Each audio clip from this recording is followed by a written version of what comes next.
मलंग 2020 की भारतीय हिंदी भाषा की एक्शन थ्रिलर फिल्म है जो मोहित सूरी द्वारा निर्देशित और टी सीरीज द्वारा लव फिल्म्स और नॉर्दर्न लाइट्स एंटरटेनमेंट के सहयोग से यश राज फिल्म्स द्वारा वितरण के साथ निर्मित है। फिल्म में अनिल कपूर, आदित्य रॉय कपूर, दिशा पटानी और कुणाल खेमू मुख्य भूमिका में हैं। कहानी में हम आगे बढ़ते हैं।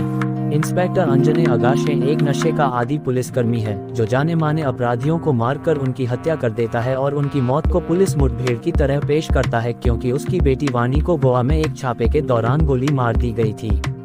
अद्वैत ठाकुर नाम का एक रिहा अपराधी तुरंत अगाशे को फोन करता है और उसे एक पुलिस अधिकारी की आगामी हत्या की सूचना देता है और उसे हैप्पी सॉल्स्टिस की शुभकामनाएं देता है। माइकल रोड्रिगस अगाशे का सहकर्मी और नियमों का पालन करने वाला पुलिसकर्मी है जिसका निजी जीवन टूट रहा है क्योंकि उसकी पत्नी टेरेसा का किसी अन्य व्यक्ति के साथ संबंध चल रहा है। बाद में माइकल को पता चला कि उसके दोस्त और सहकर्मी विक्टर की बेरहमी से हत्या कर दी गई है। अपराध स्थल पर माइकल अगाशे से मिलता है और दोनों तुरंत एक दूसरे के साथ मतभेद में पड़ जाते हैं।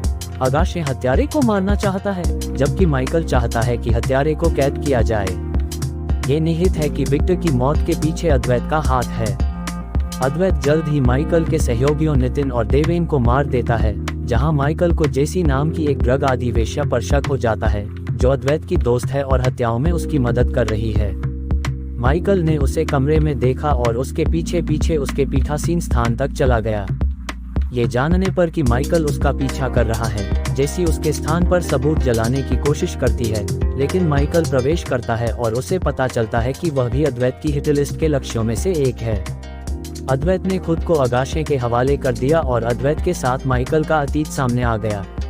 अतीत: अद्वैत एक हंसमुख और खुशकिस्मत लड़का है जिसकी मुलाकात गोवा में एक रेप पार्टी में सारा नाम्बियार से होती है। दोनों में प्यार हो जाता है और वे आवारा लोगों की तरह एक साथ घूमने और पार्टी करने का फैसला करते हैं। एक दिन सारा को पता चलता है कि वह अद्वैत के बच्चे से गर्भवती है। शुरुआत में दोनों ने आपसी सहमति से बच्चे का गर्भपात कराने का फैसला किया। एक अन्य रेप पार्टी में अगाशे ड्रग डीलरों को पकड़ने के लिए उसी पार्टी में घुस जाता है और गोलीबारी शुरू हो जाती है, जहां गोलीबारी में वानी की मौत हो जाती है। सारा अपनी बेटी की मौत पर अगाशे को टूटते हुए देखती है और अपना मन बदल लेती है। वानी की मृत्यु से अगाशे को शराब और नशीली दवाओं की लत लग गई और उसके व्यक्तित्व में बदलाव आ गया। सारा अद्वैत को अपने फैसले के बारे में बताती है और कहती है कि उसे खानाबदोश जीवन की जरूरत नहीं है। प्रतिबद्धता के डर से अद्वैत सारा को छोड़ देता है और एक दोस्त से मिलने के लिए उत्तरी पहाड़ों की ओर चला जाता है।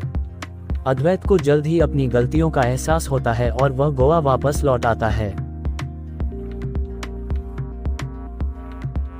इस बीच माइकल अपनी प्रेमिका टेरेसा से शादी करने वाला है, लेकिन वह सेक्स और अंतरंगता को लेकर असहज है। इस डर से कि उसके यौन अनुभव की कमी उसे एक पुरुष से भी कम बना देगी, माइकल अपना वर्जिनिटी खोने के लिए जेसी के पास जाता है। अद्वैत के चले जाने के बाद सारा जेसी के साथ रह रही है। जब जेसी बाजार में थी, माइकल आता है और गलती से सारा को जेसी समझ लेता है। अद्वैत जेसी के घर पहुंचता है और देखता है कि माइकल सारा का गला घोंटने की कोशिश कर रहा है, जहां वह हस्तक्षेप करता है और पुलिस को बुलाता है। नितिन, देवेन और विक्टर आते हैं और सारा और अद्वैत को स्टेशन ले जाते हैं। हालांकि पुलिस अद्वैत और सारा को एक पुल पर ले जाती है, जहां वे माइकल द्वारा एक वेश्या के पास जाने के घोटाले से बचने के लिए उन्हें नशीली दवाओं की तस्करी के आरोप में फंसाने की योजना बनाते हैं। माइकल ने सारा को पुल से फेंकने से पहले जोड़े को एक घातक दवा का इंजेक्शन लगाया, जबकि अद्वैत को 5 साल जेल की सजा सुनाई गई। अद्वैत सारा की मौत का बदला ले रहा है। वर्तमान माइकल ने स्टेशन पर अद्वैत को बताया कि घर जलने के बाद उसने जेसी का गला घोंट दिया था, जहां से वह चला गया ताकि अगाशे उसे मुठभेड़ में मार सके। अगाशे अद्वैत को उसी पुल पर ले जाता है, जहां अद्वैत उसे बताता है कि माइकल और उसके दोस्तों ने सारा को मार डाला। उसी समय माइकल घर जाता है और देखता है कि टेरेसा उसे छोड़ने वाली है। माइकल मानसिक रूप से विक्षिप्त हो जाता है और उसकी हत्या करने का प्रयास करता है, लेकिन सारा, जो अभी भी जीवित है, द्वारा अचानक उसे नशीली दवा का इंजेक्शन देकर मार दिया जाता है। ये पता चला है कि जेसी ने सारा को बचाया था, जो अपने बच्चे को खो देती है। 5 वर्षों के दौरान सारा और अद्वैत एक साथ प्रतिशोध लेने की योजना बना रहे थे। अगाशे के सहायक को एक कॉल आती है जिसमें बताया जाता है कि माइकल की उसके ही घर में हत्या कर दी गई है। हैरान अगाशे आश्चर्य करती है कि सबूतों की कमी के कारण अनिच्छा से अद्वैत को रिहा कर देती है और टेरेसा नकली गवाही देकर सारा की रक्षा करती है। अद्वैत और सारा को शांति मिलती है और एक नया जीवन शुरू होता है, जबकि अगाशे को एक अज्ञात महिला कॉलर का फोन आता है जो उसे अद्वैत की तरह आगामी हत्या के बारे में सूचित करती है। हमें कमेंट करके बताएं कि आपको ये कहानी कैसी लगी। चैनल को सब्सक्राइब करें। मिलते हैं नेक्स्ट वीडियो में, तब तक आप अपना ख्याल रखें। शुक्रिया।